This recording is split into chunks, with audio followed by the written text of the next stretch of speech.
నేను కూడా బలపరుస్తున్నాను అధ్యక్ష. ఆద్యంతం గవర్నర్ గారు ప్రసంగ పాఠంలో చాలా కీలకమైన నాకు 3 అనిపించినాయి. ఒకటి, మనం వారసత్వంగా ఏమొచ్చింది మనకి, ఏం ఆశించబోతున్నాం, భవిష్యత్తులో ఎలాంటిదా ఆశించబోతున్నాం, కలెక్టివ్గా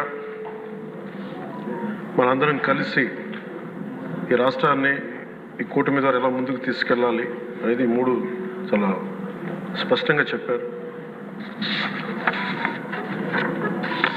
గవర్నర్ గారి ప్రసంగంలో చాలా ప్రత్యేకించి చెప్పింది ముందస్తుగా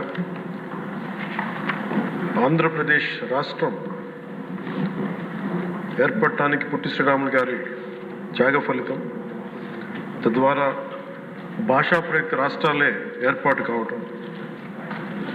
అలాగే దానికి ఇంకొకటి నాకు అనిపిస్తుంది అధ్యక్ష, పింగళి వెంకయ్య గారు కూడా అంటే ముఖ్యంగా ఆంధ్రప్రదేశ్ నుంచి వచ్చిన పొట్టి శ్రీరాములు గారు కానీ, మువ్వెన్నెల జెండాను రూపొందించిన పింగళి వెంకయ్య గారు కానీ దేశాన్ని ప్రభావితం చేసే స్థాయి వ్యక్తులు. ఒకరి త్యాగం వల్ల భాషా ప్రయుక్త రాష్ట్రాలు ఏర్పడితే ఇంకొకరి రూపకల్పన వల్ల దేశానికి జెండా వచ్చింది. ఇలాంటి గొప్ప మహానుభావులు పుట్టిన నేల. దామోదరం సంజీవి గారు లాంటి మహానుభావులు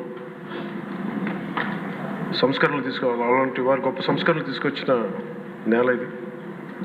పివి నరసింహారావు గారు, అలాగే శ్రీ ఎన్టీ రామారావు గారు, వీరందరి పరంపరలో ఎప్పుడు ఆంధ్రప్రదేశ్ ముందుకెళ్తూనే ఉంది. అలాగే ఈరోజు ముఖ్యమంత్రి వారి గౌరవ ముఖ్యమంత్రి శ్రీ చంద్రబాబు నాయుడు గారు లేరు, వారి గురించి కూడా చెప్పాల్సి ఈ సందర్భంలో. ఆంధ్రప్రదేశ్కి ఎవరన్నా రావాలి అనుకుంటే ముందస్తుగా చంద్రబాబు గారు పాలన స్టార్ట్ చేసినప్పుడు, ఆయన ముఖ్యమంత్రిగా ఉన్నప్పుడు ప్రతి ఒక్కరూ మేము వచ్చి ఆంధ్రప్రదేశ్కి వచ్చి పని చేయాలి, ప్రతి ఐఏఎస్ అధికారి, ప్రతి ఐపీఎస్ అధికారి తపన పడేవారని నాకు ఢిల్లీలో చాలామంది ఐఏఎస్ అధికారులు చెప్పారు.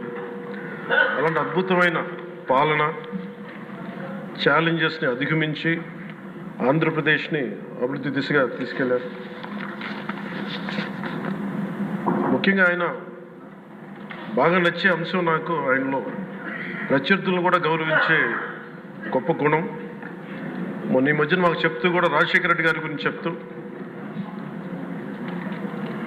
ఆయన గురించి కూడా, ఆయన ఎంత ప్రత్యర్థి అయినప్పటికీ కూడా ఆయన గురించి కూడా మంచి వాక్యాలు చెప్పి ఆయన చేసిన మంచి పనిని కూడా చెప్పే సహృదయం ఉంది నారా చంద్రబాబు గారికి. దీంట్లో వాటి నుంచి తీసుకోవాలి, మేము నాలాంటి వాళ్ళు నేర్చుకోవాలి, అలాంటి యంగ్స్టర్ మాకు కొత్తగా వచ్చిన వాళ్ళు నేర్చుకోవాలి.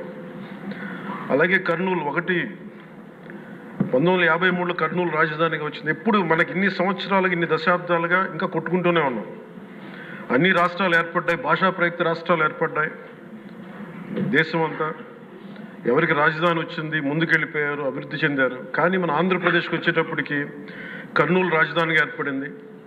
కాదని చెప్పి మళ్ళీ తెలంగాణలో కలిపారు. కొన్ని దశాబ్దాల తర్వాత మళ్ళీ విభజన జరిగింది, మళ్ళీ రాజధాని కోసం ఎత్తుక్కుంటూనే వచ్చాం. కింద మీద పడి 14 నుంచి 19 చాలా కష్టంతో ఒక రాజధానిని అత్యంత ఖర్చుతోటి నిర్మించే దశలో ఉండగా పరిస్థితులు అనుకూలించగా గత ప్రభుత్వం వచ్చింది. వాళ్ళు 3 రాజధానులు తీసుకొచ్చారు. ఎప్పుడు కూడా ఇన్ని సంవత్సరాలు, ఇన్ని దశాబ్దాలుగా మనకు స్థిరమైన రాజధాని అనేది ఒకటి లేదు. అది బేసిక్గా అది కేంద్ర బిందు ఒక అభివృద్ధికి, ఒక రాష్ట్రానికి.